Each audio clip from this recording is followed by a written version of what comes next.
Olá, bem-vindos a mais uma análise aprofundada aqui no nosso espaço. Hoje vamos desvendar uma história crucial para entender a economia atual. O que aconteceu com a outrora dominante indústria manufatureira dos Estados Unidos? Imaginem, houve um tempo em que metade dos bens do mundo saíam de lá, sabe? 1 em cada 3 empregos era na fábrica. Hoje, essa fatia é de apenas 8%, uma queda enorme. Para guiar a nossa conversa, temos como base principal uma análise em vídeo bem detalhada que, olha, foge daquelas explicações fáceis, sabe? Superficiais. Nossa missão aqui é percorrer essa jornada complexa, entender os pontos de virada, as decisões e as forças que transformaram uma nação de fabricantes numa potência de serviços e consumo. Vamos explorar desde a ascensão impressionante até as forças que impulsionaram o declínio, observando como essa história toda moldou o cenário que a gente vê hoje. Isso.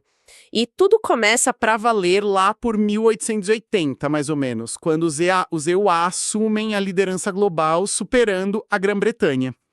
A escala era algo novo, recursos naturais abundantes, uma rede ferroviária eficiente cruzando o país, tarifas que protegiam a indústria nascente e, claro, a revolução da linha de montagem do Henry Ford. O vídeo que a gente analisou menciona que ele reduziu o tempo de produção de um carro de 12 horas para, nossa, impressionantes 93 minutos. Uma revolução, né? E essa capacidade de produzir em massa foi colocada à prova na Primeira Guerra Mundial. Os Estados Unidos se tornaram o grande fornecedor de material bélico para os aliados. E o interessante é que, terminada a guerra, essas mesmas fábricas não pararam, né? Se adaptaram muito rápido para produzir rádios, carros, eletrodomésticos. Já nos anos 1920, o país respondia por 40% dos bens manufaturados do mundo.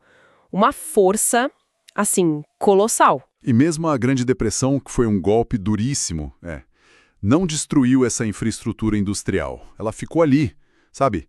Adormecida talvez, mas pronta.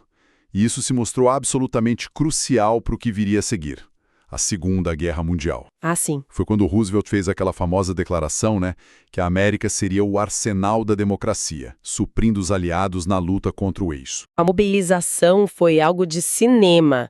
Gigantes como GM, Ford, Chrysler deixaram de fazer carros para produzir tanques, aviões, jipes. A produção era alucinante. Sim, os números são impressionantes. O material que a gente viu cita números incríveis, algo como 6 a 7 navios cargueiros do tipo Liberty por dia, imagina, e um bombardeiro B-24 saindo da linha de montagem a cada hora. É uma escala difícil até de conceber hoje em dia. E com muitos homens no fronte, quem assumiu essas linhas foram mulheres, afro-americanos, imigrantes. Uma mudança social importante também acontecendo ali, né? Sem dúvida, ao final da guerra, o saldo era impressionante. Os Estados Unidos tinham fabricado quase 2/3 de todo equipamento militar usado pelos aliados e detinham quase metade do PIB mundial.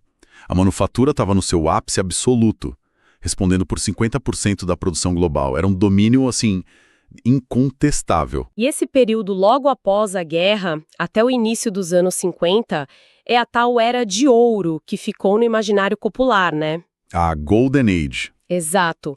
A análise que vimos ressalta uma vantagem única. As fábricas americanas estavam intactas, enquanto a Europa e a Ásia estavam literalmente em ruínas. Pois é. Existia um monopólio virtual no mercado global. Até mesmo o Plano Marshall, que injetou 13 bilhões de dólares na reconstrução europeia... Que era muito dinheiro na época. Muito. Esse dinheiro acabava beneficiando a indústria americana porque ele voltava na forma de compra de produtos made in USA.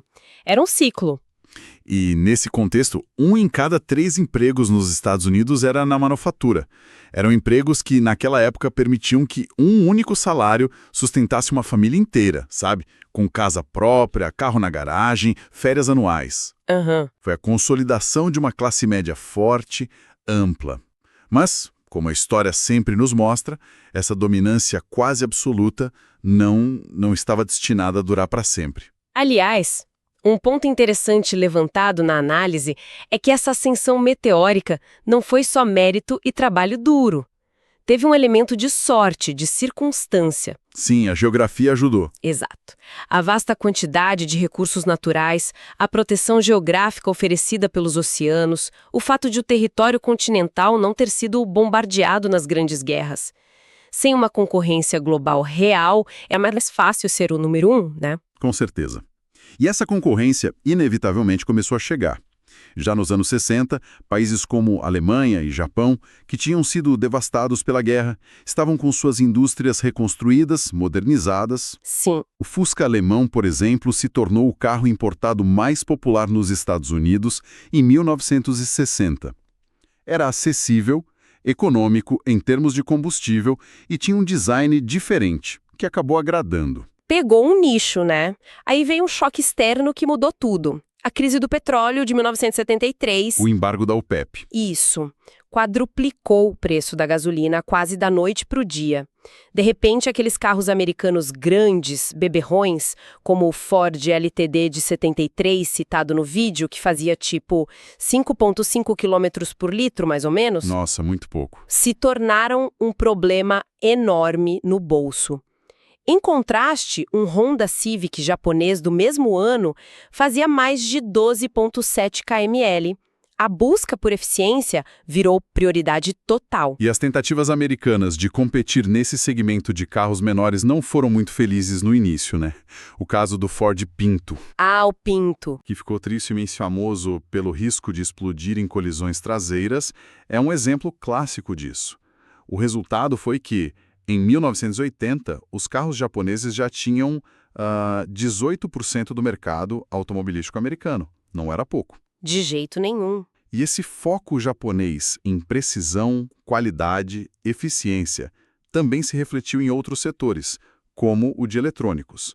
As TVs da Sony, por exemplo. Lembro delas. A análise descreve como mais baratas, mais leves e com imagem superior às americanas da época. Elas conquistaram rapidamente o consumidor. Em meados dos anos 70, produtos asiáticos já respondiam por 30% do mercado de televisores nos Estados Unidos. E o grande sinal vermelho acendeu no final dos anos 70. Pela primeira vez desde a Segunda Guerra, os Estados Unidos passaram a ter um déficit comercial. Estavam importando mais bens do que exportando. A balança tinha virado. Momento simbólico, né? E essa virada coincidiu com um período econômico muito difícil, o final dos anos 70, marcado pela estagflação. Que combinação terrível! Crescimento baixo, desemprego alto e inflação nas alturas. Exato. Inflação que chegou a passar dos 10% em vários momentos. Foi nesse cenário que o então presidente do Federal Reserve, o Paul Volcker, tomou uma medida drástica para conter a inflação. O famoso choque Volcker. Ele elevou as taxas de juros a níveis recordes, chegando a 20%, uma coisa impensável hoje. Nossa. E funcionou para a inflação, mas Mas, gerou uma consequência não intencional de enorme impacto para a indústria. Com juros tão altos, investir nos Estados Unidos ficou extremamente atraente para o capital estrangeiro, que começou a fluir para o país buscando retorno seguro. Isso combinado com as políticas da administração Reagan, cortes de impostos e aumento forte nos gastos de defesa, gerando déficits orçamentários. que precisavam ser financiados, né? Exatamente. E como se financia? Vendendo títulos do governo. Quem comprava muito esses títulos? Investidores estrangeiros. Isso fez o dólar se valorizar brutalmente. Era um ciclo que se retroalimentava. O resultado foi que, entre 1980 e 1985, o valor do dólar subiu... Quanto foi mesmo? Acho que uns 50% em relação a outras moedas importantes. Foi por aí, sim. Na prática, isso significou que cada produto americano ficou 50% mais caro para ser comprado lá fora. Ficou muito difícil competir no mercado global com um dólar tão forte. Tentaram reverter isso em 85 com o Acordo de Plaza, um pacto entre as grandes economias para desvalorizar o dólar de forma coordenada. Mas aí já era tarde para muita gente, né? A análise que a gente viu sugere que, para muitas fábricas americanas, o estrago já estava feito. O fôlego tinha acabado. Enquanto tudo isso acontecia na macroeconomia, tinha uma mudança de mentalidade rolando dentro das empresas, né? Sim, uma mudança profunda na filosofia empresarial nos Estados Unidos. Fortemente influenciada por economistas como Milton Friedman, ganhou muita força a ideia de que a única responsabilidade social de uma empresa era maximizar o lucro para os seus acionistas, os shareholders. E aquela ideia antiga de considerar também os interesses dos trabalhadores, da comunidade local, dos clientes, os stakeholders, foi ficando para trás, né? Exatamente. Foi perdendo espaço para essa visão mais focada no lucro imediato. O vídeo dá um exemplo que ficou muito famoso. O Jack Welch, CEO da GE. Ele levou essa filosofia ao extremo. O Neutron Jack. Isso. Promovendo cortes massivos de empregos, fechando fábricas nos Estados Unidos e transferindo a produção para países onde a mão de obra era muito, muito mais barata. O apelido era cruel, mas descrevia bem. Eliminava as pessoas, mas deixava os prédios intactos. Wall Street adorou, claro. As ações da GE dispararam e Welch foi eleito gestor do século pela revista Fortune em 1999. O modelo dele foi copiado por muitas outras empresas. Nike foi para a China, IBM para a Ásia, Whirlpool para o México. Virou a nova lógica corporativa dominante. E essa lógica teve um efeito colateral bem visível, o aumento da desigualdade. Para dar uma ideia, em 1965, um CEO nos Estados Unidos ganhava em média 20 vezes o salário de um trabalhador comum da empresa dele. 20 vezes? No final dos anos 80, essa proporção já tinha saltado para 60 para 1. 60 vezes. Nossa, é muita diferença. Havia uma sensação crescente de que a classe média, aquela fortalecida pela era de ouro da manufatura, estava sendo deixada para trás. Quase como se as grandes corporações estivessem se voltando contra seus próprios trabalhadores em nome do lucro a qualquer custo, né? Uma tensão muito grande ali. E nesse contexto de busca incessante por custos menores, surge um marco político importantíssimo, o NAFTA, o Acordo de Livre Comércio entre EU, Canadá e México. Que gerou muito debate na época. Sim, e a análise faz questão de detalhar a cronologia, o que eu achei interessante. A ideia de integração econômica na América do Norte não nasceu com Bill Clinton. Não, já vinha de antes. O Reagan já tinha firmado um acordo com o Canadá em 88. A negociação com o México avançou sobre o George H.W. Bush, o pai, culminando num acordo inicial em dezembro de 92. Certo. Mas foi durante a campanha presidencial de 92 que o debate esquentou para valer. O candidato independente Ross Perot... O Perot, lembro dele. Ficou famoso com aquela imagem do som gigante de sucção, Giant Sucking Sound, de empregos indo para o sul caso o NAFTA fosse aprovado. Uma imagem poderosa. Muito. Quem ganhou a eleição foi o Bill Clinton, um democrata visto como mais centrista, mais pró-negócios. E apenas 11 meses após tomar posse, em 93, ele sancionou a lei do NAFTA. E o vídeo ressalta que isso aconteceu apesar de uma oposição considerável dentro do próprio Partido Democrata, né? Exato.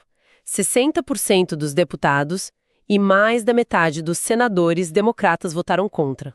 Mesmo assim, passou. E o resultado, em grande medida, foi o que o Perot tinha previsto. Um fluxo significativo de fábricas americanas se mudando para o México, em busca de mão de obra mais barata. Se o NAFTA foi um golpe sentido, muitos consideram que o nocaute mesmo na manufatura americana veio da China. A China. A entrada dela no cenário global mudou tudo. Desde as reformas econômicas iniciadas pelo Deng Xiaoping, em 78, a China vinha se abrindo aos poucos. Um passo fundamental foi a criação das Zonas Econômicas Especiais, as EZEs.